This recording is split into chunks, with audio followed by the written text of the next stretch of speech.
നമസ്കാരം. ഞാൻ ഈ സമയത്ത് ക്യാമറയുടെ മുമ്പിൽ വന്നത് കൊടുങ്ങല്ലൂർ MES അസ്മാബി കോളേജിലെ മലയാള വിഭാഗം അധ്യാപിക ജെയ്സി ടീച്ചർ താല്പര്യപ്പെട്ട അനുസരിച്ചാണ്.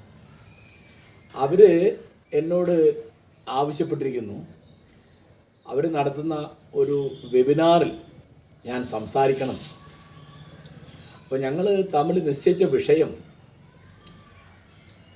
മലയാളവും സ്ത്രീയും എന്നുള്ളതാണ്. അതുകൊണ്ട് സ്ത്രീത്വത്തോട് ഈ മലയാള ദേശം, മലയാള ഭാഷ, മലയാള പാരമ്പര്യം എങ്ങനെ പെരുമാറുന്നു എന്ന് പറയാനാണ് ഞാൻ ശ്രമിക്കുന്നത്. കൊടുങ്ങല്ലൂർ എന്ന് കേൾക്കുമ്പോൾ നമുക്ക് ആദ്യം ഓർമ്മ വരിക കൊടുങ്ങല്ലൂർ ഭഗവതി ക്ഷേത്രമാണ്. കൊടുങ്ങല്ലൂർ അമ്മ എന്ന് പറയും. കൊടുങ്ങല്ലൂർ അമ്മ ആരാണ് എന്നതിനെപ്പറ്റി ധാരാളം കഥകളുണ്ട്. വളരെ പ്രബലമായ ഒരു കഥ അത് കണ്ണകിയുടെ പ്രതിഷ്ഠയാണെന്നാണ്. ആരാണ് കണ്ണകി?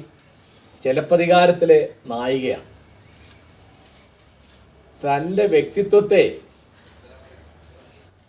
ഭർത്താവ് രാജാവ് നിന്ദിച്ചപ്പോൾ അതിനെതിരായി എഴുന്നേറ്റുന്നൊരു സ്ത്രീയാണ്.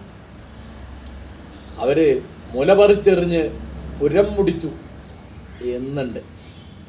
അങ്ങനെ കൊടുങ്ങല്ലൂർ എന്നത് സ്ത്രീത്വത്തിൻ്റെ, പുരുഷാധിപത്യത്തിനെതിരായി എഴുന്നേറ്റ് നിൽക്കുന്ന സ്ത്രീത്വത്തിൻ്റെ പ്രതിരൂപമാണ് എന്ന് നമുക്ക് പറയാം.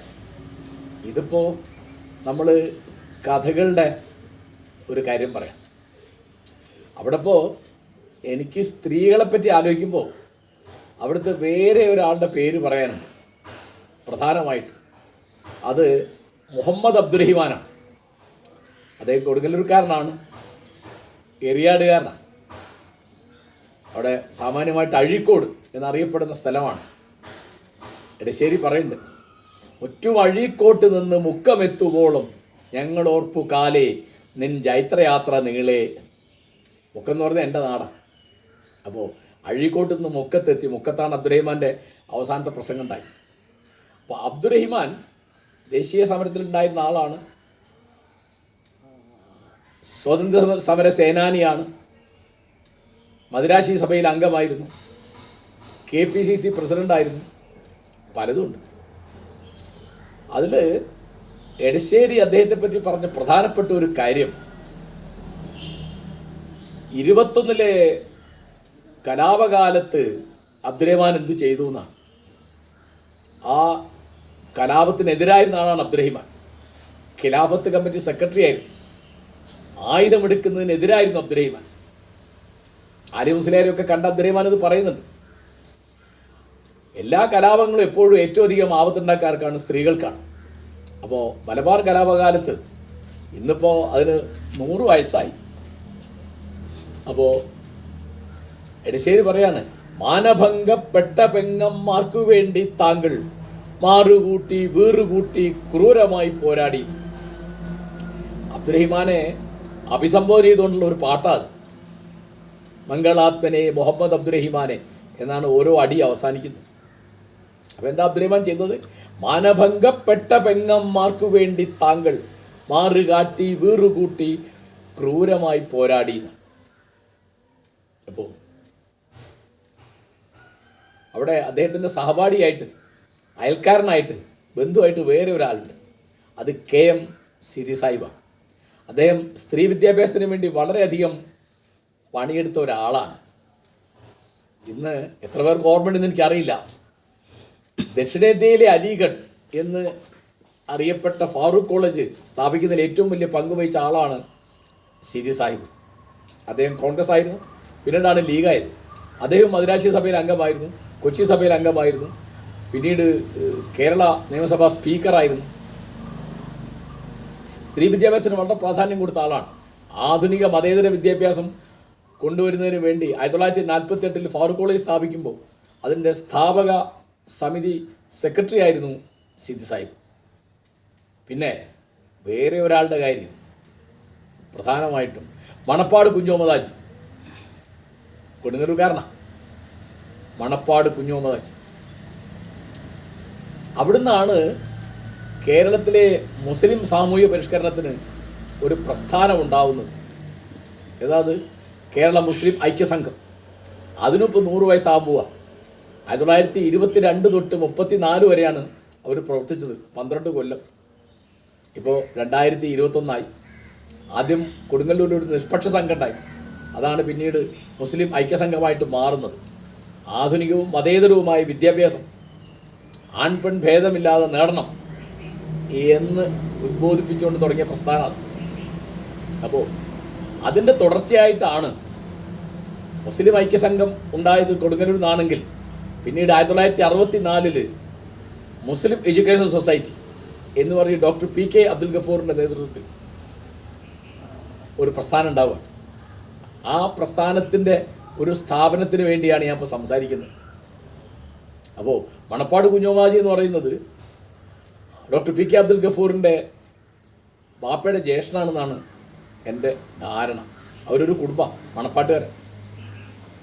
അപ്പോൾ ആധുനിക വിദ്യാഭ്യാസം, മതേതര വിദ്യാഭ്യാസം, സ്ത്രീ പുരുഷ സമത്വം, സ്ത്രീ വിദ്യാഭ്യാസം തുടങ്ങിയുള്ള പുതിയ പുതിയ ആശയങ്ങൾ മലബാറിന് പൊതുവിലും മുസ്ലിം സമൂഹത്തിന് വിശേഷിച്ചും കൊടുത്ത ഒരു പ്രദേശമാണ് കൊടുങ്ങല്ലൂർ എന്ന് അവിടെ അസ്മാബി കോളേജിൽ പഠിക്കുകയും പഠിപ്പിക്കുകയും ചെയ്യുന്ന ആളുകൾ ഓർത്തിരിക്കണം എന്നാണ് എനിക്ക് ആമുഖമായിട്ട് പറയാനുള്ളത്. മലയാളിയും സ്ത്രീയും എന്ന് ഒരു വിഷയം തിരഞ്ഞെടുക്കാൻ എന്താണ് കാരണം? കാരണം ലളിതമാണ്. മലയാളി സംസ്കാരം സാമാന്യമായിട്ട് സ്ത്രീ വിരുദ്ധമാണ്. നിങ്ങൾ ഏത് മതത്തിൽപ്പെട്ടാലും ഏത് ജാതിയിൽപ്പെട്ടാലും ഏത് പാർട്ടിയിൽപ്പെട്ടാലും സ്ത്രീ വിരുദ്ധമാണ് എന്ന് ദയവായിട്ട് ഓർത്തിരിക്കുക. ഇപ്പോൾ ചില ആളുകൾ ഇത് കേൾക്കുമ്പോൾ ക്ഷോഭം വരും. എല്ലാവരും ഒരുപോലെയാണോ? എല്ലാവരും ഒരുപോലെയല്ല, വലിയ വ്യത്യാസമൊന്നുമില്ല എന്ന് ആലോചിച്ചാൽ മനസ്സിലാവും. പഴയ കാലത്തെ കാര്യം ഇരിക്കട്ടെ, അതിപ്പോൾ പണ്ട് അന്തർജനങ്ങൾക്ക് വിദ്യ അഭ്യസിക്കാൻ പാടില്ല. VT ഭട്ടതിരിപ്പാട് നമ്മൾ മലയാളി സംസ്കൃതിയും സ്ത്രീയും എന്നാലോചിക്കുമ്പോൾ ഓർക്കേണ്ട പ്രധാനപ്പെട്ട പേരുകളിലൊന്നാണ് VT ഭട്ടതിരിപ്പാട്. അദ്ദേഹമാണ് പ്രസിദ്ധമായ അടുക്കളയിൽ നിന്ന് അരങ്ങത്തേക്ക് എന്നുള്ള നാടകം എഴുതിയത്. 1929 ആ നാടകം എഴുതിയത്. 1930 അത് പുസ്തക രൂപത്തിൽ പ്രസിദ്ധീകരിച്ചു. പിന്നെ അതിൻ്റെ തുടർച്ചയായിട്ട് MRBയുടെ മറക്കുടക്കുള്ളിലെ മഹാനരകം വന്നു. പിന്നെ പ്രേംജിയുടെ എന്ന് പറഞ്ഞാൽ പ്രേംജിയുടെ അന്നത്തെ പേര് MP ഭട്ടതിരിപ്പാട്. അദ്ദേഹം പിൽക്കാലത്ത് നടനായിട്ട് പേരെടുത്തു. ആദ്യകാലത്ത് നാടകകൃത്തായിരുന്നു. അദ്ദേഹത്തിൻ്റെ ഋതുമതി എന്നുള്ള നാടകം, അങ്ങനെ ധാരാളം നാടകങ്ങൾ. അതിലെന്താണ്? സ്ത്രീ വിദ്യാഭ്യാസം വിലക്കപ്പെട്ടൊരു സമൂഹമാണ് അന്തർജനങ്ങൾ. അപ്പോൾ ആലോചിക്കേണ്ടതാണ്, കേരളത്തിലെ ജാതിഘടനയിൽ നമ്പൂതിരിമാർ ഏറ്റവും മേലെയാണ്. ബ്രാഹ്മണൻ, ക്ഷത്രിയൻ, വൈശ്യൻ, ശൂദ്രൻ, അവർണൻ, അങ്ങനെയാണല്ലോ അതിൻ്റെ ഘടന. അതിലിപ്പോൾ കേരളത്തിലാണെങ്കിൽ ബ്രാഹ്മണനുണ്ട്, നമ്പൂരിയുണ്ട്. പിന്നെ ക്ഷത്രിയൻ എന്ന് പറഞ്ഞാൽ ഇപ്പോൾ സാമൂരി കോവിലകത്തോ തൃപ്പൂണിത്തുറ കോവിലകത്തോ തിരുവിതാംകൂർ കോവിലകത്തോ കണ്ട കുറച്ച് വർമ്മമാരോ രാജമാരോ അങ്ങനെ വളരെ കുറച്ച് ആൾക്കാർ. വൈശ്യകുലം എന്നുള്ളത് കേരളത്തിലില്ല. ഇവിടെ വൈശ്യൻ്റെ കുലവൃത്തി എന്താ? കൃഷിയും കച്ചവടുക. അതിവിടെ നടത്തിക്കൊണ്ടിരുന്നത് ക്രിസ്ത്യാനികളും മുസ്ലിങ്ങളുമാണ്. പിന്നെ ശൂദ്രന്മാരുണ്ട്, അത് ഇവിടുത്തെ നായന്മാരാണ്. അതിൻ്റെ താഴെ ഈഴവന്മാരുണ്ട്. ആ ഘടനയിൽ ചെറുമക്കളുണ്ട്. അങ്ങനെ ഞാൻ പറയുന്നത്, ജാതിഘടനയിൽ ഏറ്റവും മേലെയുള്ള സമ്പന്നമായ സവർണമായ കുലത്തിൽ പറഞ്ഞിട്ടും അന്തർജനങ്ങൾക്ക് വിദ്യ അഭ്യസിക്കാനുള്ള സ്വാതന്ത്ര്യം ഉണ്ടായിരുന്നില്ല. അപ്പോൾ VT ഭട്ടതിരിപ്പാട് ധാരാളം ലഘുലേഖകൾ എഴുതിയിരുന്നു. അദ്ദേഹം യോഗക്ഷേമ സഭയിൽ പ്രവർത്തിക്കുമ്പോൾ. അപ്പോൾ എന്താ ഇത് ആർക്ക് വേണ്ടിയാണ് എഴുതിയത്? അവർക്കിത് വായിക്കാൻ അറിഞ്ഞൂടാ. എന്ന് തിരിച്ചറിഞ്ഞപ്പോൾ അവരുടെ ജീവിതം എന്താണ് എന്ന് അദ്ദേഹം നാടകമായിട്ട് അവതരിപ്പിച്ച് കാണിച്ചു കൊടുക്കുക. അതാണ് ആ പ്രസിദ്ധമായ വാക്യം, അടുക്കളയിൽ നിന്ന് അരങ്ങത്തേക്ക്. അതിനിപ്പോൾ ഏതാണ്ട് 100 കൊല്ലം ആവാൻ പോവാ. ഇനിയിപ്പോൾ 8 കൊല്ലം കഴിഞ്ഞാൽ അതിൻ്റെ 100ാം വാർഷികമായി. അപ്പോൾ ഈ പണികളൊക്കെ ഒരു നൂറ്റാണ്ട് മുമ്പ് തുടങ്ങിയെന്നർത്ഥം. ഇതുപോലെ ഇപ്പം ശൂദ്രന്മാർക്ക് തന്നെ വിദ്യാഭ്യസിക്കാൻ അവകാശം ഉണ്ടായിരുന്നില്ല. ശൂദ്രൻ്റെ താഴെയുള്ളത് പിന്നെയല്ലേ. അപ്പോൾ സ്ത്രീകൾക്ക് ഈ വിലക്ക് മുസ്ലിങ്ങളുടെ ഇടയിലുണ്ടായിരുന്നു. അവർ വിദ്യ അഭ്യസിക്കുന്നത് കറാഹത്താണ്. കറാഹത്ത് എന്ന് പറഞ്ഞാൽ എന്താ? അനഭിലഷണീയം, അത് ഗുണമില്ല. സമസ്ത കേരള ഇസ്ലാം മത വിദ്യാഭ്യാസ ബോർഡിൻ്റെ 4ാം വാർഷികത്തിൽ ഒരു പ്രമേയം പാസ്സാക്കുന്നുണ്ട്. അങ്ങനെ പെൺകുട്ടികളെ എഴുത്ത് പഠിപ്പിക്കുന്നത് അനഭിലഷണീയമാണ്. 1930 എൻ്റെ ഓർമ്മ. ഇപ്പം ഞാൻ പഴയ കാര്യം പറയില്ല, ഞാൻ എൻ്റെ കാര്യം പറയാം. ഞാനൊരു മതപാഠശാലയിൽ പഠിച്ചതാണ്, കാരശ്ശേരി ഹിദായത്ത് സിബിയാൻ മദ്രസ. അത് സമസ്തയുടെ സിലബസ് അനുസരിച്ച് പ്രവർത്തിക്കുന്നൊരു സ്ഥാപനമായിരുന്നു അന്നും ഇന്നും അതെ. അപ്പം ഞാനവിടെ 1962 5ാം ക്ലാസ്സിൽ പൊതുപരീക്ഷ എഴുതുമ്പോൾ എൻ്റെ സഹപാഠിനികൾക്കൊന്നും എഴുത്ത് പരീക്ഷയില്ല. എന്താ? അവർക്ക് വൈവാവോസിയാണ്, വാചാ പരീക്ഷ. പരിശോധകൻ, പരീക്ഷകൻ എന്നർത്ഥത്തിൽ മുഫത്തിഷ് എന്ന് പറയുന്ന പുറത്തുനിന്ന് വരുന്ന ഒരു അധ്യാപകൻ, ഒരു പരീക്ഷകനുണ്ടാവും. അതേ അവരോട് ചോദ്യം ചോദിക്കും, അവർക്ക് എഴുതാൻ പാടില്ല. കണ്ടോ, പഴയ കഥയല്ല. അപ്പോൾ എഴുത്ത് പഠിക്കാൻ പാടില്ല എന്നുള്ളത് വളരെ പ്രധാനപ്പെട്ടൊരു കാര്യമാണ്. അങ്ങനെയാണ് എഴുത്ത് പഠിച്ച ശൂദ്രനെ ദൂരെ കളയണം. ശൂദ്രം അക്ഷര സംയുക്തം ദൂരത പരിവർജയിൽ എന്നാണ് പഴയ പാരമ്പര്യം. വേദം ഉച്ചരിക്കുന്നത് കേട്ട ശൂദ്രൻ്റെ കാതിൽ ഈയം ഒരുക്കി ഒഴിക്കണം. അപ്പോൾ സംസ്കാരത്തിൻ്റെ പ്രധാനപ്പെട്ട അംശങ്ങളൊന്നും ഇവിടുത്തെ കീഴ്ജാതി എന്ന് വിളിക്കപ്പെട്ടവർക്കോ സ്ത്രീകൾക്കോ എത്താൻ പാടില്ല എന്നാണ്. അത് ഇന്ത്യ മുഴുവനുള്ള ഒരു ഏർപ്പാടാണ്. ഞാൻ ഉദാഹരണം പറഞ്ഞു, കാളിദാസനാണ് കവി എന്നുള്ള നിലയ്ക്ക് നമ്മുടെ സംസ്കാരത്തിൽ, ഭാരതീയ സംസ്കാരത്തിൽ ഏറ്റവും പ്രധാനപ്പെട്ട ആൾ. വ്യാസനെയോ വാൽമീകിയോ മറന്നിട്ടല്ല ഞാൻ പറയുന്നത്. അവരുടെയൊക്കെ പ്രാധാന്യത്തിൽ വിശ്വാസത്തിൻ്റെയും ആചരണത്തിൻ്റെയും ഒക്കെ കാര്യങ്ങളുണ്ട്. കാളിദാസൻ്റെ കല മാത്രമാണ്. അപ്പോൾ കവികളിലേക്ക് കാളിദാസൻ, കാളിദാസ കൃതികളിലേക്ക് ശാകുന്തളം, ശാകുന്തളത്തിലേക്ക് 4ാം അംഗം, 4ാം അംഗത്തിൽ 4 പദ്യങ്ങൾ എന്ന് പഴയൊരു ചൊല്ലുണ്ട്. അപ്പോൾ ആലോചിക്കേണ്ട കാര്യം, അതിലെ കഥാപാത്രമായ ശകുന്തളയ്ക്ക് സംസ്കൃതത്തിൽ സംസാരിക്കാൻ അവകാശമില്ല. എന്താ കാരണം? സ്ത്രീ സംസ്കൃതം സംസാരിച്ചുകൂടെ. എന്താ കാരണം? അത് വരേണ്യ ഭാഷയാണ്, അത് വേദഭാഷയാണ്, അത് ദേവഭാഷയാണ്, സ്വർവാണിയാണ്, സ്വർഗത്തിലെ ഭാഷയാണ്.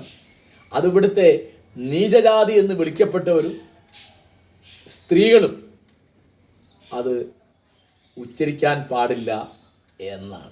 പിന്നെ അവരെന്ത് ഉച്ചരിക്കും? അവർ പ്രാകൃതത്തിൽ സംസാരിക്കും, കുഴപ്പമില്ല. ശകുന്തള സംസാരിക്കുന്നത് സംസ്കൃതത്തിലല്ല, പ്രാകൃതത്തിലാണ്. അവളുടെ വിരലിൽ നിന്ന് ഊരിപ്പോയ അടയാളമോതിരം നിങ്ങൾ കഥ ഓർക്കുന്നുണ്ടാവും. അവൾ കടവ് കിടക്കുമ്പോൾ, പുഴ കിടക്കുമ്പോൾ തോണിയിൽ നിന്ന് വെള്ളത്തിൽ കയറ്റപ്പോൾ അളവ് ശരിയല്ലാത്തതുകൊണ്ട് ആ മോതിരം ഊരിപ്പോയി.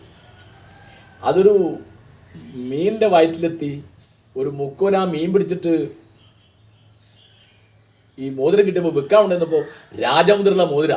അപ്പോൾ രാജാവിൻ്റെ മുദ്രമോതിരം മോഷ്ടിച്ചു എന്ന് പറഞ്ഞ് അയാളെ അറസ്റ്റ് ചെയ്യും. അയാൾ രംഗത്ത് ഒരു മുക്കുവൻ. അയാളും സംസാരിക്കുന്നത് എന്താണ്? പ്രാകൃതാണ്. മഹർഷിമാരോ രാജാക്കന്മാരോ സമ്പന്നന്മാരോ സവർണന്മാരോ ഒക്കെ സംസ്കൃതം സംസാരിക്കുമ്പോൾ സ്ത്രീകളും നീചജാതി എന്ന് വിളിക്കപ്പെട്ടവരും പ്രാകൃതം സംസാരിക്കുന്ന ഒരു നാടകമാണ് അഭിജ്ഞാന ശാകുന്തളം. ഇതിൻ്റെ നേരെ പറഞ്ഞ അർത്ഥം സ്ത്രീ ഒരു പ്രത്യേക ജാതിയാണ് എന്നുള്ളതാണ്. സ്ത്രീ തന്നെ ഒരു ജാതിയാണ്. പ്രത്യേകിച്ച് ഇന്ത്യയിൽ നിങ്ങൾ ഹിന്ദുവായിട്ട് ജനിച്ചാലും ക്രിസ്ത്യാനിയായിട്ട് ജനിച്ചാലും മുസ്ലിമായിട്ട് ജനിച്ചാലും ഇനിയിപ്പോൾ ബൗദ്ധ കുലത്തിലോ ജൈന കുലത്തിലോ പാർസി കുലത്തിലോ എവിടെ ജനിച്ചാലും സിഖുകാരുടെ കൂട്ടത്തിൽ പറഞ്ഞാലും ഒക്കെ സ്ത്രീ ആണെങ്കിൽ ഒരു പ്രത്യേക ജാതിയാണ്. എന്താണ്?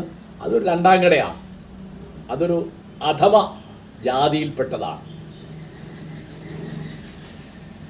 അതുകൊണ്ട് എൻ്റെ അഭിപ്രായത്തിൽ ഇവിടെ സ്ത്രീകൾക്ക് പഠനത്തിലും തൊഴിലിനും ഒക്കെ സംവരണം വേണം. സ്ത്രീകൾ എന്നുള്ള നിലയ്ക്ക് തന്നെ സംവരണം വേണം. അല്ലെങ്കിൽ പ്രധാനപ്പെട്ട പല ജോലിയും സ്ത്രീകൾക്ക് കിട്ടില്ല. നമ്മുടെ സമൂഹത്തിൽ ഇപ്പോഴും സ്ത്രീകൾക്കൊരു സ്ഥാനമില്ല. പഴയ കഥയൊന്നുമല്ല. ഇപ്പം കാളിദാസൻ ജീവിച്ചത് ഏത് കാലത്താണ്? പല തർക്കമുണ്ട്. പ്രധാനപ്പെട്ട ഒരു അഭിപ്രായം അദ്ദേഹം 6-ാം നൂറ്റാണ്ടുകാരനാണെന്നാണ്. എന്ന് പറഞ്ഞാൽ മുഹമ്മദ് നബിയുടെ കാലത്താണ് കാളിദാസൻ ജീവിച്ചത്. മുഹമ്മദ് നബി അറബിയിൽ ജീവിക്കുമ്പോൾ കാളിദാസൻ ഇന്ത്യയിൽ ജീവിച്ചിട്ടുണ്ട്. 1400 കൊല്ലം മുമ്പത്തെ കാര്യം അത്.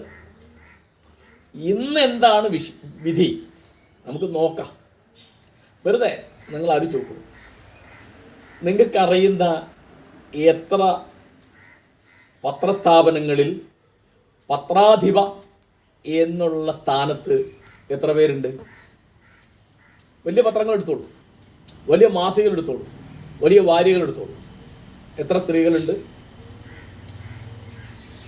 ഇവിടെ ടെലിവിഷനിൽ ആങ്കർ പേഴ്സൺസ് ആയിട്ട് പെൺകുട്ടികളുണ്ട്, ചിലപ്പോൾ റിപ്പോർട്ടർമാരുണ്ടാവും. അതിൻ്റെ ഏറ്റവും ഉന്നതമായ സ്ഥാനത്ത് എത്ര സ്ത്രീകളുണ്ട്? ഏത് കാലത്തുണ്ടായിരുന്നു? ഇവിടെ തീരെ ഉണ്ടായിട്ടില്ല എന്നല്ല, പക്ഷെ ഇന്നിപ്പോൾ എത്രയുണ്ട്? ആലോചിക്കേണ്ട കാര്യം. എന്തുകൊണ്ടാണ് കേരളത്തിൽ ഇന്ന് വരെ ഒരു സ്ത്രീ മുഖ്യമന്ത്രിയാവാതിരുന്നത്? ഇവിടെ ഇപ്പോൾ LDF UDF മാറി മാറി ഭരിച്ചു ഇല്ലേ? എത്ര കൊല്ലം, എത്ര കാലം? ഐക്യകേരളം ഉണ്ടായിട്ട് 7 പതിറ്റാണ്ടായി. ഒരു സ്ത്രീ മുഖ്യമന്ത്രിയാവാൻ അർഹതയുള്ള ഈ നാട്ടിലുണ്ടായില്ല. ഗൗരമ്മ ജീവിച്ച നാട്, സുശീല ഗോപാലൻ ജീവിച്ച നാട്, അക്കാമ്മ ചെറിയാൻ ജീവിച്ച നാട്, കുട്ടിമാളുമ്മ ജീവിച്ച നാട്. അവർക്ക് പല പാർട്ടിയിലും പ്രവർത്തിച്ചിട്ടുണ്ട്. ഇത്ര ആളുകൾ, ഞാൻ പെട്ടെന്ന് ഓർമ്മ വന്ന് 3-4 പേര് പറഞ്ഞിട്ടുണ്ട്. എന്തുകൊണ്ടാണ് കേരളത്തിൽ ഒരു വനിത ഇതുവരെ മുഖ്യമന്ത്രി ആവാതിരുന്നത്? എന്തുകൊണ്ടാണ് കേരളത്തിൽ ഇന്ന് വരെ ഒരു വനിത ആഭ്യന്തരമന്ത്രി ആവാതിരുന്നത്? ഇന്ത്യയുടെ പ്രധാനമന്ത്രി സ്ത്രീ ആയിട്ടുണ്ട്, ഇന്ദിരാഗാന്ധി. ഇന്ത്യയുടെ രാഷ്ട്രപതി സ്ത്രീ ആയിട്ടുണ്ട്, പ്രതിഭാ പാട്ടീൽ. നമ്മളെക്കാളൊക്കെ എല്ലാ കാര്യത്തിലും പിന്നിലാണ് നമ്മൾ പറയുന്നത്. UP-യിൽ മായാവതി 4 വട്ടം മുഖ്യമന്ത്രി ആയിട്ടുണ്ട്. മായാവതി ഒരു ദളിത് സ്ത്രീയാന്ന് ഓർക്കണം, ദളിത് സ്ത്രീ. അവർ 4 വട്ടം UP-യിൽ മുഖ്യമന്ത്രിയായി. കേരളത്തിൽ ഒരു വനിതാ മുഖ്യമന്ത്രി ഉണ്ടായിട്ടില്ല, ഒരു വനിതാ ആഭ്യന്തരമന്ത്രി ഉണ്ടായിട്ടില്ല. ഇവിടുത്തെ ഏതൊക്കെ പാർട്ടികളിൽ സംസ്ഥാന പ്രസിഡന്റുമാരും സെക്രട്ടറിമാരും സ്ത്രീകളുണ്ട്? ആലോചിച്ചു. ഇപ്പോൾ കേരളത്തിലെ 51% ജനസംഖ്യയിൽ പെണ്ണുങ്ങളാണ്. ഒരു പെണ്ണധിക നാടാണ് കേരളം. ഇവിടുത്തെ നിയമസഭയിൽ 140 ഇരിപ്പിടങ്ങളുണ്ട്. അതിൽ 70 എണ്ണം സ്ത്രീകൾക്ക് സംവരണം ചെയ്യേണ്ടതാണ്. അങ്ങനെ വല്ല സംവരണം ഉണ്ടോ? അവിടെ എൻ്റെ ഓർമ്മയിൽ 96-ലോ മറ്റോ ആണ് 16 മെമ്പർമാരുണ്ടായിരുന്നു. അപ്പോൾ ആലോചിച്ച് നോക്കൂ. ഞാനിപ്പോൾ മുഹമ്മദ് അബ്ദുറഹിമാൻ്റെ കാര്യവും സിരി സാഹിബിൻ്റെ കാര്യവും മണപ്പാട് കുഞ്ഞോമാജിയുടെ കാര്യവും മുസ്ലിം ഐക്യസംഘത്തിൻ്റെ കാര്യമൊക്കെ പറഞ്ഞു. കേരള നിയമസഭയിൽ മുസ്ലിം ലീഗിൻ്റെ വകയിൽ ഒരു വനിത ഇന്ന് വരെ MLA ആയിട്ടില്ല. ഇപ്പം എന്താ സ്ഥിതി? MSFൻ്റെ നേതാക്കന്മാർ അവമാനിച്ചു എന്ന് പരാതി കൊടുത്തതിന് ആ പ്രസ്ഥാനത്തിൻ്റെ വനിതാ വിഭാഗമായ ഹരിതയെ ആദ്യം മരവിപ്പിച്ച് നിർത്തുകയും ആ പരാതി പറഞ്ഞ ആളുകളെ പുറത്താക്കുകയാണ് ചെയ്തത്. അവർ പുറത്തായി. എന്താ? പരാതി പറയാൻ അവകാശമില്ലാന്ന്. വനിതാ ലീഗിൻ്റെ നേതാവ് നൂർബിന റഷീദ് ആ പെൺകുട്ടികളെ പിന്തുണയ്ക്കല്ല ചെയ്തത്, ഈ പുരുഷാധിപത്യത്തെ അംഗീകരിക്കുക ചെയ്തത്. അവർ പറഞ്ഞത് അങ്ങനെ ലിംഗസമത്വത്തിന് വേണ്ടിയല്ല മുസ്ലിം ലീഗ് സമുദായത്തിന് വേണ്ടിയാണ്. ആ സമുദായത്തിൽപ്പെട്ടതല്ലേ ഈ സ്ത്രീകൾ? ആലോചിക്കേണ്ട കാര്യമില്ലേ? ഇവിടെ എല്ലാ പാർട്ടിക്കും ഉണ്ട് ഈ കുഴപ്പം. അപ്പോൾ നമുക്ക് ഇതുവരെ എത്ര മന്ത്രിമാരുണ്ടായി സ്ത്രീകൾ? ആലോചിക്കേണ്ടതാണ്. കഴിവുള്ള ആളുകളുണ്ട്. ഇപ്പോൾ ശൈലജ ടീച്ചറെ പോലെ കഴിവുള്ള ആളുകളുണ്ട്. ആലോചിച്ച് നോക്കൂ. ഇത്തവണ മുഖ്യമന്ത്രി ആവേണ്ടിയിരുന്നത് എൻ്റെ കണക്കിന് ശൈലജ ടീച്ചറാണ്. അവർക്ക് മന്ത്രിസ്ഥാനം കൂടി പോയി. അപ്പം ഉണ്ടായത് അവർ വളരെ മിടുക്കായിട്ട് ഒന്നാം പിണറായി മന്ത്രിസഭയുടെ കാലത്ത് മിടുക്കായിട്ട് ആരോഗ്യവകുപ്പ് കൈകാര്യം ചെയ്തു. അപ്പോൾ അടിസ്ഥാനപരമായി നമുക്കിങ്ങനൊരു പ്രശ്നമുണ്ട്. ഇപ്പോൾ പെൺകുട്ടികളുടെ അനന്തരാവകാശം വലിയ വിഷമമാണ്. ഇപ്പോൾ നിങ്ങൾ കേൾക്കേണ്ട പേരാണ് മേരി റോയ്. ആരാത്? നിങ്ങൾക്ക് ധാരാളം പരിചയമുള്ള അരുന്ധതി റോയുടെ അമ്മയാണ്, കോട്ടയത്താണ്. അവർ ക്രിസ്ത്യൻ വനിതകളുടെ അനന്തരാവകാശത്തിന് വേണ്ടി വാദിച്ചു. എന്താ പ്രശ്നം? കല്യാണം കഴിഞ്ഞ ക്രിസ്ത്യൻ വനിതയ്ക്ക് അപ്പൻ്റെ സ്വത്ത് എത്ര ഉണ്ടെങ്കിലും അനന്തരാവകാശമായിട്ട് പിന്നെ 5000 രൂപ മാത്രമേ കിട്ടുള്ളൂ എന്നായിരുന്നു. അവർ കേസ് പറഞ്ഞ അവസാനം സുപ്രീം കോടതിയിൽ അവരത് നേടി. 25 കൊല്ലം അവർ കേസ് നടത്തി. ഇന്നിപ്പോൾ ഇന്ത്യ മുഴുവൻ സ്ത്രീ പുരുഷ സമത്വം ക്രിസ്ത്യൻ അനന്തരാവകാശത്തിൽ പാലിക്കണം എന്ന് നിയമം വന്നു. മുസ്ലിങ്ങളുടെ സ്ഥിതി എന്താ? മുസ്ലിം പെൺകുട്ടിക്ക് അനന്തരാവകാശത്തിൽ പ്രകടമായ വിവേചനമുണ്ട്. എന്താ വിവേചനം? ഒരു മുസ്ലിം പിതാവ് മരിച്ചാൽ ഓഹരി വെക്കേണ്ട സ്വത്തിൽ ആൺകുട്ടിക്കും പെൺകുട്ടിക്കും തുല്യ അവകാശമല്ല. ഞാൻ ഉദാഹരണം പറയാം. പാപ്പ മരിച്ചു, അദ്ദേഹത്തിന് 2 മക്കളുണ്ട്, ഒരാണും ഒരു പെണ്ണും. മക്കൾക്ക് ഓഹരി വെക്കാനുള്ള സ്വത്ത് ആയിട്ട് ഭാഗിച്ചു വന്നത് 150 രൂപയെന്ന് വിചാരിക്കുക. അപ്പം നിങ്ങൾ വിചാരിക്കും മകന് 75 മകൾക്ക് 75 ആയിട്ട് ഓഹരി വെക്കണം. അങ്ങനെയല്ല ഓഹരി വയ്ക്കുക. മകന് 100 മകൾക്ക് 50 നേർപകുതി. ഇത് ഒരു അനീതിയാണ്, ഇത് ഒരു വിവേചനമാണ്, ഇത് സ്ത്രീ പുരുഷ സമത്വത്തിനെതിരാണ് എന്ന് പറയാനും കൂടി ഇവിടെ ആരുമില്ല. പിന്നെ ബസ്സിൽ, ട്രെയിനിൽ, കല്യാണപ്പന്തലിൽ, ജോലിസ്ഥലങ്ങളിൽ, കുടുംബത്തിൽ ഒക്കെ സ്ത്രീകൾ 2ാം തരം പൗരന്മാരായിട്ടാണ് ഉള്ളത്. കേരളത്തിൽ സ്ത്രീയെ പറഞ്ഞേ, കേരളത്തിൽ അനവധി കാര്യങ്ങൾ മെച്ചപ്പെട്ടിട്ടുണ്ട്. എന്താ മെച്ചപ്പെട്ടത്? ഇപ്പോൾ ജാതി കൊണ്ട് ഉൽപ്പാദിപ്പിച്ച പല മേൽകീഴുണ്ടായിരുന്നു, അത് പലതും പോയി. അതിലിപ്പോൾ എൻ്റെ ഏറ്റവും വലിയ ലക്ഷണം എന്ന് പറയുന്നത് ഭാഷയിലാണ്. എന്താണ്? ഇപ്പോൾ ആചാരഭാഷ എന്നൊന്നുണ്ട്, അതിലാണ് ജാതി നിലനിൽക്കുന്നത്. എങ്ങനെ? മേൽജാതി എന്ന് സ്വയം വിളിക്കുന്ന കൂട്ടരെ കീഴ്ജാതി എന്ന് വിളിക്കപ്പെട്ടവർ തമ്പുരാൻ എന്നോ തിരുമേനി എന്നോ സംബോധന ചെയ്യണം. അവർ വിളിക്കുമ്പോൾ വിളി കേൾക്കേണ്ട എങ്ങനെയാ? അടിയൻ എന്നാണ്. പിന്നെ മേൽജാതി എന്ന് വിളിക്കുന്ന കൂട്ടത്തിൽ പ്രത്യേകിച്ച് നമ്പൂരിമാരുടെ ഭക്ഷണത്തെ അമൃതേത്ത് എന്ന് പറയണം. അവനവൻ്റെ ഭക്ഷണത്തെ കരിക്കാടി എന്ന് നിന്ദിച്ച് പറയണം. ഒന്നിനെ വന്ദിച്ചും ഒന്നിനെ നിന്ദിച്ചു. ആര്? ഈ താഴെ എന്ന് വെച്ചിട്ടുള്ള കൂട്ടത്തിലുള്ള ആളാണ് ചെയ്യേണ്ടത്, മറ്റേ ആളല്ല ചെയ്യുന്നത്. അപ്പം നമ്പൂതിരിക്ക് അയിത്തമാവാതിരിക്കാൻ വേണ്ടി ഓടേണ്ടത് ആരാ? അത് ചെറുമൻ ഓടണം, നമ്പൂരി ഓടൂല. നമ്പൂരി ഇന്നടുത്ത് നിൽക്കുകയുള്ളൂ. ഇപ്പം ചെറുമനാണ് നമ്പൂരിക്ക് അയിത്താവാതെ നോക്കാൻ വേണ്ടി എല്ലാ കഷ്ടപ്പാടും ഒച്ചയാടേണ്ടതും പിന്നെ ഓടേണ്ടതും ഒക്കെ അയാളാണ്. ഇതുപോലെ സ്ത്രീകൾ എല്ലാ നിലയ്ക്കും അതിൽ ഏറ്റവും പ്രധാനപ്പെട്ടതാണ് വിദ്യ നിഷേധിക്കുക എന്നുള്ളത്. ഇപ്പോൾ വേഷം, പണ്ട് നമ്പൂരി സ്ത്രീകൾക്ക് ഘോഷ എന്നൊന്നുണ്ടായിരുന്നു, ആകെ മുഴുവൻ മൂടിയിട്ടിട്ടാണ് കല്യാണം നടത്തുന്നത്. ഇവിടുത്തെ മുസ്ലിം സ്ത്രീകളുടെ സ്ഥിതി ഇപ്പം എന്താ? അവരിൽ ഒരു ചെറിയ വിഭാഗമാണ്, പക്ഷെ എന്താണത്? മുഖം മൂടിയിട്ടാണ് പുറത്തിറങ്ങുന്നത്. അരിച്ചു നെക്കാബ് എന്നൊരു പുതിയ വാക്കിപ്പോൾ പ്രചാരത്തിൽ 10-25 കൊല്ലമായിട്ടേ ഉള്ളൂ ഇത് വന്നിട്ട്. അതിന് മുമ്പ് ഞങ്ങളിത് കുട്ടിക്കാലത്ത് കണ്ടിട്ടില്ല. എനിക്കിപ്പോൾ 70 വയസ്സായി. അപ്പോൾ അന്ന് അത്യപൂർവമായിട്ട് വളരെ പ്രായമുള്ള സ്ത്രീകൾ ഹജ്ജ് കഴിഞ്ഞ് വന്നാൽ അങ്ങനെ ഇട്ട് കണ്ടില്ലേ ഈ ഒന്നായിട്ട് അതൊന്നും ആരും ചെയ്യാറില്ല. ഇപ്പം എൻ്റെ ഉമ്മ ഹജ്ജിന് പോയിരുന്നു, അവരൊരിക്കലും അതൊന്നും എടുത്തിട്ടില്ല. അവരുടെ ഉമ്മ അങ്ങനെ ചെയ്യുന്നത് ഞാൻ കണ്ടിട്ടില്ല. അപ്പോൾ അതൊക്കെ അത്യപൂർവം. അന്ന് അത് വളരെ പ്രായമുള്ള ആളാണെന്നും ഹജ്ജിന് പോയ ആളാണെന്നൊക്കെ അങ്ങനെ നമ്മളൊരു 1000 ആളെ കാണും വലിയൊരാളെ അങ്ങനെ ഉണ്ടാവുള്ളൂ. ഇന്നിപ്പോൾ അങ്ങനെയൊക്കെ സ്കൂളുകളിൽ പോകുന്നു, കോളേജുകളിൽ പോകുന്നു, യൂണിവേഴ്സിറ്റികളിൽ പോകുന്നു. അത് സ്ത്രീ ശാക്തീകരണം എന്ന് പറയുന്നത് അങ്ങനെ നിക്കാബ് ധരിക്കാനുള്ള അവകാശത്തിന് വേണ്ടിയുള്ള പോരാട്ടമാണ്. എന്ത് വിചിത്രം എന്ന് ആലോചിച്ചു. സ്വന്തം മുഖം വെളിപ്പെടുത്താൻ ഒരാൾക്ക് സ്വാതന്ത്ര്യമില്ല. എന്ത് മതമാണത്? എന്ത് വ്യക്തിത്വമാണത്? സ്ത്രീ എന്ന് പറയുന്നത് ഒരു ശരീരം മാത്രമാണ്, അതൊരു വ്യക്തിയല്ല, അതൊരു ഉപകരണമാണ്, അതൊരു ലൈംഗികോപകരണമാണ് എന്ന് വിചാരിക്കുന്ന ആക്കെ അവൾ മുഖം മൂടി നടക്കണമെന്ന് പറയാൻ പറ്റുമോ? എത്ര സ്ത്രീ വിരുദ്ധാന്ന് ആലോചിച്ചു. അത് മനുഷ്യത്വ വിരുദ്ധമാണ്. എൻ്റെ കണക്കിന് ഇസ്ലാം വിരുദ്ധമാണ്. ഇവിടെ 1400 കൊല്ലമായിട്ട് ഇസ്ലാം ഉണ്ടെന്നാണ് അവകാശവാദം.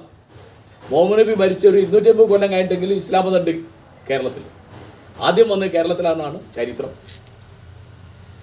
അതിനെപ്പറ്റിയുള്ള തർക്കമുള്ളത് എന്താ? അത് മുഹമ്മദ് നബിയുടെ കാലത്ത് വന്നോ പിൽക്കാലത്ത് വന്നോ എന്നാണ്.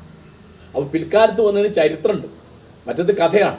ഇപ്പോൾ ചേരമാൻ പെരുമാൾ എന്നൊരാൾ പോയോ, അതും കൊടുങ്ങല്ലൂരാണ്, നിങ്ങൾ ഓർക്കേണ്ടതാണ്. അവിടെയാണ് ചേരമാൻ മസ്ജിദ്. അപ്പോൾ ചേരമാൻ പെരുമാൾ മതം വിശ്വസിച്ച് മക്കത്ത് പോയത് ഏത് കാലത്താണ് അതേ തർക്കമുള്ളൂ, പോയല്ലോ തർക്കമല്ല. അപ്പോൾ അത് നബിയുടെ കാലം 7-ാം നൂറ്റാണ്ട് കഴിഞ്ഞു. അത് 11-ഓ 12-ഓ നൂറ്റാണ്ടിലാണ് അങ്ങനെ ഒരാൾ പോയത് എന്നാണ് MGS പറയുന്നത്, നമ്മുടെ ഏറ്റവും പ്രധാനപ്പെട്ട ചരിത്രകാരൻ. മറ്റു കഥയുണ്ട്. ഇപ്പോൾ തരിശാപ്പള്ളി ശാസനത്തിൽ ഒപ്പിട്ട മുസ്ലിം സാക്ഷികളുണ്ട്. അത് 9-ാം നൂറ്റാണ്ടിലാണ്. അപ്പോൾ ഇരിക്കട്ടെ, എൻ്റെ തർക്കങ്ങളിരിക്കട്ടെ. ഞാൻ പറയുന്നത് ഇവിടെ ഇസ്ലാം മതം വന്നിട്ട് ഇത്രയും കാലമായി, അന്നൊന്നും ഇല്ലാത്ത അളവിൽ മുഖം മൂടണം എന്ന് വരുന്ന എപ്പോഴാണ്? 21-ാം നൂറ്റാണ്ടിലാണ്.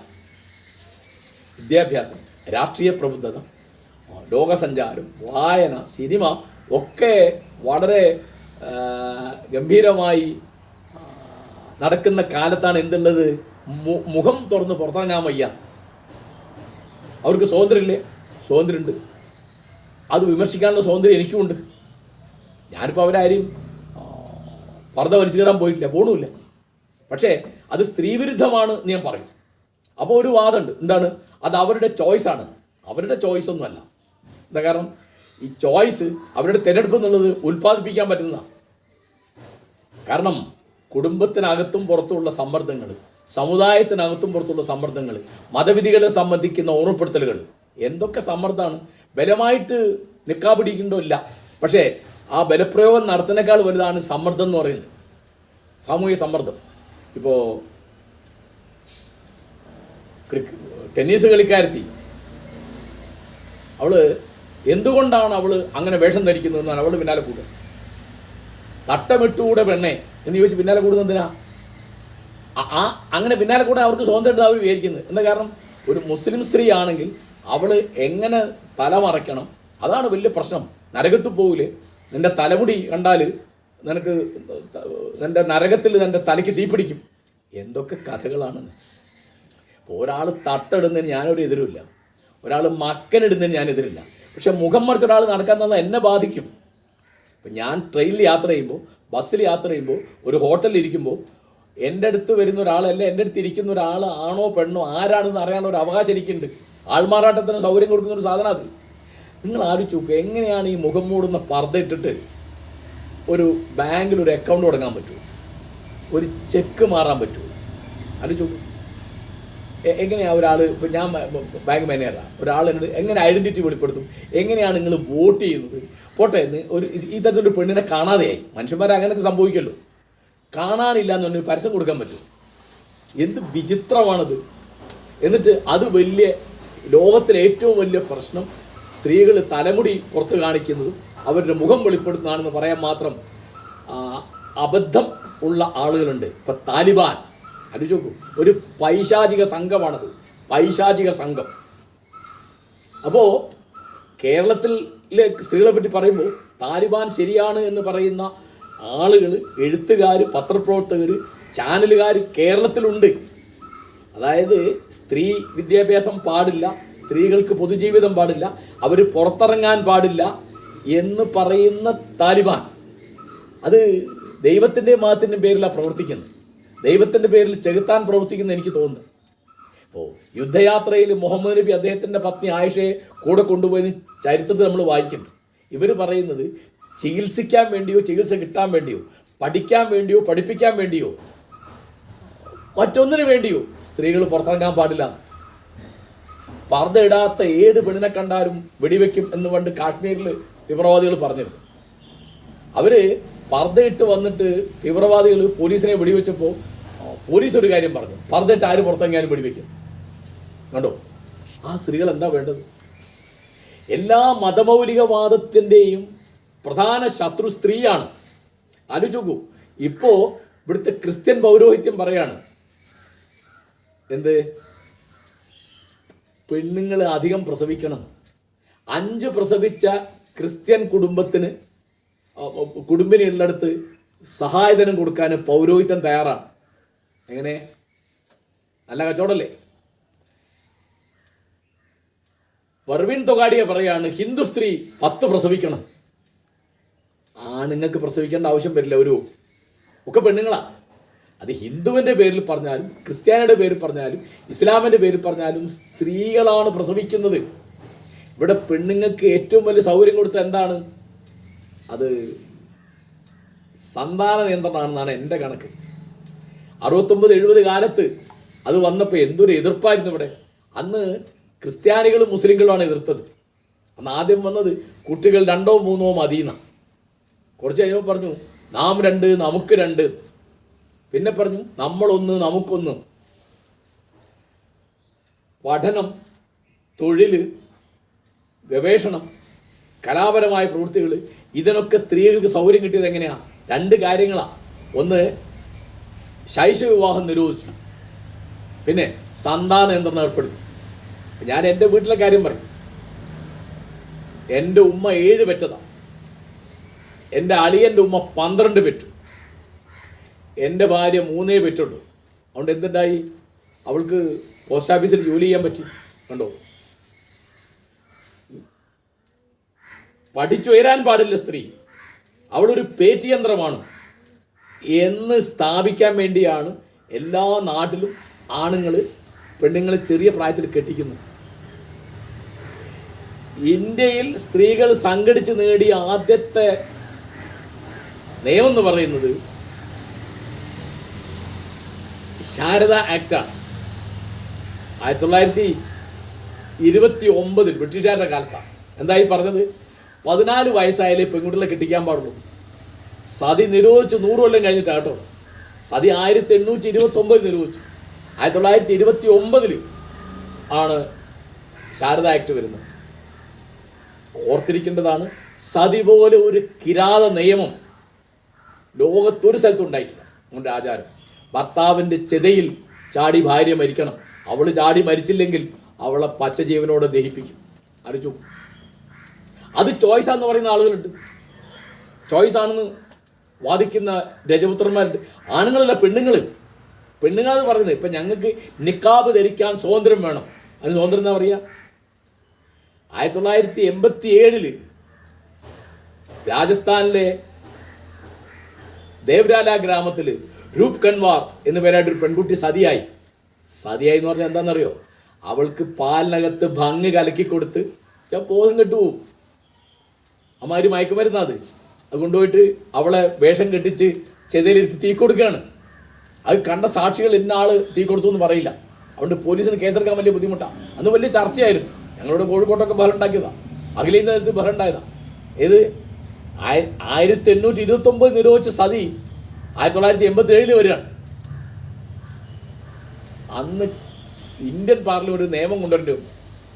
അന്ന് ബോംബെയിലും കൽക്കട്ടയിലും ഡൽഹിയിലും രജപുത്ര സ്ത്രീകൾ ആയിരക്കണക്കിന് രംഗത്ത് വന്നിട്ട് ഞങ്ങൾക്ക് സതി അനുഷ്ഠിക്കാൻ സ്വാതന്ത്ര്യം വേണമെന്ന് പറഞ്ഞ് പ്രകടനം നടത്തി.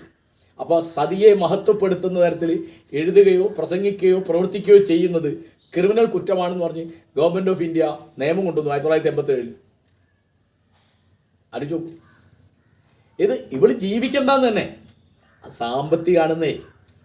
ഭർത്താവ് മരിച്ചാൽ അയാളുടെ സ്വത്തിൽ നിന്ന് ഭാര്യയ്ക്ക് ഒരു ഓഹരി കൊടുക്കാതിരിക്കാൻ വേണ്ടിയാണ് പ്രധാനമായിട്ട് ഈ സതി എന്ന് പറയുന്നത് കേട്ടോ. പിന്നെ എന്തൊരു കിരാതമായ നിയമം എന്ന് ആലോചിച്ചു. ഇതൊരു കിരാതമായ നിയമം. അതുപോലെ ഒരുപടി ഇപ്പോൾ ഭർത്താവ് മരിച്ചാൽ ഒരു മുസ്ലിം സ്ത്രീ 4 മാസവും 10 ദിവസവും ഇദ്ദ ഇരിക്കണം. ഇദ്ദ എന്ന് പറഞ്ഞാൽ എന്താ? ദീക്ഷാകാലം. അവൾ സൂര്യപ്രകാശം കാണാതെ മക്കളെയോ ആങ്ങളെയോ അല്ലാതെ ആണുങ്ങളെ കാണാതെ ഒരു ഇരുട്ടുമുറിയിലിരിക്കണം. എന്തിനാത്? ആലോചിച്ച് നോക്കൂ. അപ്പോൾ ഞാൻ പറഞ്ഞപ്പോൾ ഞാൻ ചോദിച്ചു ഇതെന്താ? അത് ദുഃഖാചരണമാണ്. ഞാൻ ചോദിച്ചു ഭാര്യ മരിച്ചാൽ ഭർത്താവ് ദുഃഖാചരിക്കുന്നുണ്ടോ? ഇല്ലല്ലോ. ഭർത്താവ് മരിച്ചാൽ ഭാര്യയ്ക്ക് വലിയ ദുഃഖാചരണം, ഭാര്യ മരിച്ചാൽ ഭർത്താവിന് ദുഃഖാചരണമൊന്നുമില്ല. അദ്ദേഹം 40 ദിവസം കഴിഞ്ഞാൽ വേറെ കല്യാണം കഴിക്കും. അപ്പോൾ എന്നോടൊരു സുഹൃത്ത് പറഞ്ഞു, നിങ്ങൾ എന്ത് അറിഞ്ഞിട്ട് ഈ പറയുന്നത്? അവൾക്ക് ഗർഭമുണ്ടോയെന്ന് അറിയാനാണിത്. ഞാൻ പറഞ്ഞു ഗർഭമുണ്ടോയെന്ന് അറിയാൻ വളരെ എളുപ്പമുണ്ട്. ഇപ്പോൾ അവരുടെ മൂത്രം കിട്ടിയാൽ 2 മിനിറ്റ് കൊണ്ട് നമുക്ക് പറയാം. ഒരു ലാബ് കൊടുത്താൽ അറിയാം ഗർഭമുണ്ടോല്ലേ. ആലോചിച്ചു. 1400 കൊല്ലം മുമ്പ് ഗർഭമുണ്ടോയെന്ന് അറിയാം എങ്ങനെയൊക്കെ വേണ്ടി വരും. ഇന്നതാണോ സ്ഥിതി? പിന്നെ ഗർഭപാത്രം എടുത്തു കളഞ്ഞ സ്ത്രീകളുണ്ട്. അവരെന്തിനാ ഇരിക്കുന്നത്? മച്ചികളാണ് എന്ന് ജീവിതം കൊണ്ട് തെളിയിച്ച സ്ത്രീകളുണ്ട്. വന്ധ്യകളാണ്. അവരെന്തിനാ ഇരിക്കുന്നത്? ആർത്തവ വിരാമം കഴിഞ്ഞ മെനോപോസ് കഴിഞ്ഞ സ്ത്രീകളുണ്ട്. അവരെന്തിനാ ഇരിക്കുന്നത്? വൃദ്ധകളായ സ്ത്രീകൾ എന്തിനാ ഇരിക്കുന്നത്? കണ്ടോ? അതാ പഴയ ആചാരത്തിൻ്റെ തടവുകാരാണവർ. എല്ലാ സമൂഹത്തിലും, ഞാനിപ്പോൾ ഒരു കൂട്ടരെ മാത്രം പറയല്ല, വ്യത്യാസം ഉണ്ടാവും, അളവിന് വ്യത്യാസം ഉണ്ടാവും. ചില കൂട്ടത്തിൽ പരിഷ്കരണം വന്നിട്ടുണ്ട്, ചിലയിടത്ത് പരിഷ്കരണം വന്നിട്ടില്ല. അതിനിപ്പോൾ മുസ്ലിങ്ങളുടെ ഇടയിൽ പരിഷ്കരണം വരില്ല. എന്താ? ഇതൊന്നും പരിഷ്കരിക്കാൻ പാടില്ല എന്നാണ് അവരുടെ കണക്ക്. അതിനൊരു സംസാരിക്കാനേ പാടില്ല. ഇപ്പോൾ ബഹുഭാര്യത്വം അനുഷ്ഠിക്കുന്നവനും അനുഷ്ഠിക്കാത്തവനും അതിനെ ന്യായീകരിക്കും. എന്ത് കഷ്ടം നടിച്ചു, എന്ത് കഷ്ടമാണ്. അപ്പോൾ ഞാൻ ചോദിച്ചു, ഒരു പുരുഷന് 4 സ്ത്രീകളാവാം, ആ കണക്കിന് ഒരു സ്ത്രീക്ക് 4 പുരുഷന്മാരാവാന്ന് വെച്ചാൽ അത് നടക്കില്ല. എന്താ? ആ തരത്തിലുള്ളൊരു സമത്വത്തിൻ്റെ സങ്കല്പം തന്നെ ഇല്ല. വലിയ കഷ്ടമാണ്. മലയാള ഭാഷയിൽ നമ്മുടെ ചൊല്ലുകൾ, നമ്മുടെ കഥകൾ, നമ്മുടെ പഴമൊഴികൾ, നാടൻ പാട്ടുകൾ മുഴുവൻ സ്ത്രീക്കെതിരാണ്. ഞാനൊരു ചൊല്ലിൻ്റെ കാര്യം പറയാം. പെൺബുദ്ധി പിൻബുദ്ധി ഉണ്ടല്ലേ? പെൺബുദ്ധി പിൻബുദ്ധി. അവർക്ക് മുൻകൂട്ടി ഒന്നും മനസ്സിലാവില്ല, യാതൊരു തൻ്റെയിടമില്ല, വിവേകമല്ല. കണ്ടോ? മണ്ണും പെണ്ണും ചവിട്ടുന്തോടും നന്നാവും എന്നൊരു ചൊല്ലുണ്ട്. ഒരു കാർഷിക ജനത നമ്മൾ. ചവിട്ടിയാലാണ് മണ്ണ് നന്നാവുക. അതുപോലെ നന്നാവും പെണ്ണെന്നാ. മണ്ണും പെണ്ണും ചവിട്ടുന്തോടും നന്നാവും. മണ്ണിനെ എങ്ങനെയാണോ കണ്ടത് അങ്ങനെ തന്നെയാണ് നമ്മൾ പെണ്ണിനെയും കണ്ടിരുന്നത്. കണ്ടോ? ജന്മിക്ക് ഒരു ഉത്തരവാദിത്വം മണ്ണിനോടില്ല. മണ്ണിൽ നിന്ന് വരുന്ന ജന്മിഭോഗം എടുക്കാൻ അയാൾക്ക് അവകാശമുണ്ട്. അതിനെ ആ സംബന്ധം എന്ന് പറയുന്നത്. കണ്ടോ? അത് ഒരു നമ്പൂരി നായഗ്രഹത്തിൽ അനുഭവിക്കുന്ന സൗകര്യമാണ്. അതിലുണ്ടാകുന്ന കുഞ്ഞിനെ അയാളെ അച്ഛൻ നമ്പൂരി പറയുന്ന വീട്ടിൽ തൊട്ട അയിത്താവും. അയാളുടെ ഒരു നയാ പൈസയുടെ സ്വത്തും ഈ കുട്ടിക്ക് കൊടുക്കില്ല. കേട്ടോ? ഉത്തരവാദിത്തമല്ല. നമുക്ക് എടുക്കാനുള്ളതൊക്കെ എടുക്കാം, ഒന്നും കൊടുക്കേണ്ട ചുമതലയില്ല. അപ്പോൾ ഈ തരത്തിൽ നമ്മുടെ ഭാഷയിൽ ഇപ്പോൾ ഒന്നും വേണ്ട. ഇന്നത്തെ ഒരു കഥ, ഇത് പഴയ കഥയൊന്നുമല്ല. അപ്പോൾ ആരും ചോദിക്കും, ഇന്നും നമ്മൾ പറയുന്ന ഒരു ചൊല്ലല്ലേ, അമ്മയെ തല്ലിയാൽ 2 വർഷം അല്ലേ? അമ്മയെ തല്ലിയാൽ 2 വർഷം ഉണ്ടാകാൻ പാടും. അമ്മയെ തല്ലിയാൽ 2 വർഷം ഉണ്ടാകാൻ പാടുണ്ടോ? ഇല്ല. നിങ്ങൾ എന്തിൻ്റെ പേരിലാണെങ്കിലും അമ്മയെ തല്ലിയാൽ അത് തെറ്റാണത്. കേരളത്തിൽ, വേറെ ലോകത്തിൽ ഏതെങ്കിലും ഭാഷയിൽ ഇങ്ങനെ ഉണ്ടോ എന്ന് എനിക്ക് അറിഞ്ഞൂടാ. അങ്ങനെ ഉണ്ടാവാതിരിക്കട്ടെ. അപ്പോൾ നമ്മുടെ വേറൊരു ചൊല്ലാണ്, അങ്ങാടി തോറ്റാൽ അമ്മയോട്. ഉണ്ടോ? അങ്ങാടി തോറ്റാൽ അമ്മയോട്. വിമോചന സമരകാലത്ത് ഞങ്ങൾ കേട്ടൊരു മുദ്രാവാക്യ, അമ്മയെ ഞങ്ങൾ മറന്നാലും അങ്കമാലി മറക്കില്ല. എന്താ അങ്കമാലിയിൽ വെടിവെപ്പുണ്ടായി. ആ വെടിവെപ്പിനെ ഓർമ്മിപ്പിക്കാനാണ്. അന്നത്തെ 1ാം EMS മൻസഭയ്ക്കെതിരായുള്ള സമരമാണ് ബഹുമാന സമരം എന്ന് പറഞ്ഞു. എന്താ പറഞ്ഞത്? അങ്കമാലി മറന്നാലും അല്ല, അമ്മയെ ഞങ്ങൾ മറന്നാലും അങ്കമാലി മറക്കില്ല. അപ്പോൾ അമ്മയെ മറക്കാൻ സൗകര്യമുണ്ട്, അമ്മയെ മറന്നാലും കുഴപ്പമില്ല എന്നൊരു ധാരണയുണ്ട്. അല്ലെങ്കിൽ ഇങ്ങനത്തെ ചൊല്ലുണ്ടാവും, അങ്ങാടി തോറ്റ അമ്മയോടും. ഇപ്പം ഇന്ന് ആലോചിച്ച് നോക്കൂ, ദേഷ്യം വന്ന ഉടൻ മലയാളി പറയുന്നത് എൻ്റെ അമ്മയുടെ എന്നാ, ബാക്കി എനിക്ക് പറയാൻ കൊള്ളൂല അല്ലേ? അമ്മയുടെ മറ്റേടത്ത് അമ്മയെ ചേർത്തിട്ടാണ് ദേഷ്യം വന്നാൽ എപ്പോഴും പറയുക, എപ്പോഴും. അത് കേരളത്തിലെ എല്ലാ പ്രദേശങ്ങളിലും എല്ലാ സമുദായക്കാരും എല്ലാ ജാതിക്കാരും അങ്ങനെ അമ്മയെ നിന്നിച്ചാ പറയും, അമ്മയെ നിന്നിച്ചിട്ട്. അപ്പോൾ സ്ത്രീ, അറബി ഭാഷയിൽ ഒരു ചൊല്ല്, സ്ത്രീയെ നിന്ദിക്കുന്നവൻ സ്വന്തം ഉമ്മയെ നിന്ദിക്കുന്നു എന്നാണ്. സ്ത്രീയെ നിന്ദിക്കുന്നവൻ സ്വന്തം ഉമ്മയെ നിന്ദിക്കുന്നു. സ്ത്രീ എന്ന് പറഞ്ഞാൽ ആരാ? അമ്മയാണ്. അപ്പോൾ സ്ത്രീത്വത്തിനെതിരായിട്ട് എത്രയെങ്കിലും പഴഞ്ചൊല്ലുകൾ, എത്രയെങ്കിലും കടങ്കഥകൾ, എത്രയെങ്കിലും കഥകൾ, എത്രയെങ്കിലും ശൈലികൾ ഉള്ള ഭാഷയാണ് മലയാളം. ഇപ്പോൾ ജാതിയായിട്ട് ബന്ധപ്പെട്ട ആചാര ഭാഷ പോയി. ഇപ്പോൾ ആരും ഒരാളെ തമ്പുരാനെന്ന് വിളിക്കില്ല, ഉണ്ടോ? ഇല്ല. ഇപ്പോൾ ജാതിയായിട്ട് ബന്ധപ്പെട്ട ചെറുമൻ അധികാരിപ്പണി കിട്ടിയ മാതിരി നിന്ന് ആരെ പറഞ്ഞാൽ നമ്മളത് എതിർക്കണം. കാരണം ചെറുമൻ ഒരിക്കലും അധികാരിപ്പണി കിട്ടുകയില്ല, കിട്ടരുത് എന്ന് വിചാരിച്ചിട്ട് ആ ചൊല്ലുണ്ടായത്. അങ്ങനെ അടിയാള വർഗത്തെ നിന്ദിക്കുന്നതും സ്ത്രീയെ നിന്ദിക്കുന്നതും ഒരുപടി കാര്യങ്ങൾ ഭാഷയിലുണ്ട്. അതിൽ അടിയാള വർഗത്തെ നിന്ദിക്കുന്ന പലതും ഇല്ലാതെയായി. എന്നിട്ടും സ്ത്രീയെ നിന്ദിക്കുന്ന ഒന്നും മലയാളത്തിൽ ഇല്ലാതെയായിട്ടില്ല. ഇപ്പോഴും ആണുങ്ങളും പെണ്ണുങ്ങളും ഒരുപോലെ പറയും. ആലോചിച്ചു നമ്മുടെ കാര്യം എങ്ങനെയല്ലേ? അപ്പം ഞാൻ പറയുന്നത്, നമ്മുടെ മലയാളത്തിന് ഒരു പേരുണ്ട്. കേരളത്തിൽ മലയാളം എന്ന് പണ്ട് നമ്മുടെ ദേശനാമമായിരുന്നു. എന്താ ചൊല്ല്, എന്താ കഥ? പരശുരാമൻ മഴു എറിഞ്ഞിട്ടാണ് കേരളം സമുദ്രത്തിൽ നിന്ന് വീണ്ടെടുത്തതെന്ന്. എന്താ പരശുരാമൻ എന്ന് പറഞ്ഞാൽ അതേ അവതാരമാണ്, ഹിംസയുടെ മൂർത്തിയാണ്. പരശു എന്ന് പറഞ്ഞാൽ വെൺമഴുവാണ്. നമ്മളിന്ന് മൊബൈൽ കൊണ്ടുനടക്കില്ലേ, അതുപോലെ വെൺമഴു കൊണ്ടുനടക്കുന്ന ആളാണ് പരശുരാമൻ. അദ്ദേഹത്തെ പറ്റി അനേകം കഥകളുണ്ട്. ഒരു പ്രധാനപ്പെട്ട കഥ, അച്ഛൻ അമ്മയുടെ ചാരിത്രം സംശയിച്ചപ്പോൾ അച്ഛൻ പറഞ്ഞ അനുസരിച്ച് അദ്ദേഹം സ്വന്തം അമ്മ രേണുകയുടെ തല വെട്ടിയതാണ്. മാതൃഹന്താവാണ് ആര്? പരശുരാമൻ. പരശുരാമ ക്ഷേത്രം എന്നാണ് കേരളത്തിന് പറയുന്നത്, കേട്ടോ. അപ്പോൾ പരശുരാമ ക്ഷേത്രം എന്തായിരിക്കും സാധാരണ ഇതിൽ? അത് മാതൃഹന്താക്കളുടെ ഒരു നാടായിരിക്കും. ഇന്നിപ്പോൾ അമ്മയെ നമ്മൾ ഗുരുവായൂർ കൊണ്ടുപോയി നട തള്ളുന്നു, നമ്മൾ വൃദ്ധസ്ഥാനത്തിൽ ഉപേക്ഷിക്കുന്നു, വീട്ടിൽ നിന്ന് ചവിട്ടുന്നു, അവമാനിക്കുന്നു. പിന്നെ പെങ്ങളോടും ചെറിയമ്മയോടും മുത്തശ്ശിയോടും പൊതുവെ സ്ത്രീകളോട് വളരെ മോശമായിട്ട് പെരുമാറുന്ന ഒരു സമൂഹമാണ് കേരളീയരുടേത്. അതിൻ്റെ തെളിവുകൾ എപ്പോഴും ഭാഷയിൽ കാണാം. അതാണ് ഞാൻ ചെറിയ ചില ഉദാഹരണങ്ങൾ പറഞ്ഞത്. ഇനി നിങ്ങൾ ആ മട്ടിൽ ആലോചിക്കുക. കാരണം ജാതിയെ എതിർത്ത അളവിൽ പോലും നമ്മൾ സ്ത്രീയോടുള്ള അനീതിയെ എതിർത്തിട്ടില്ല എന്ന് ആലോചിക്കുക. ആ തരത്തിൽ ലിംഗസമത്വം എന്നുള്ളത് നമ്മുടെ ഭരണഘടന ഉറപ്പു തരുന്ന ജനാധിപത്യ അവകാശമാണ്.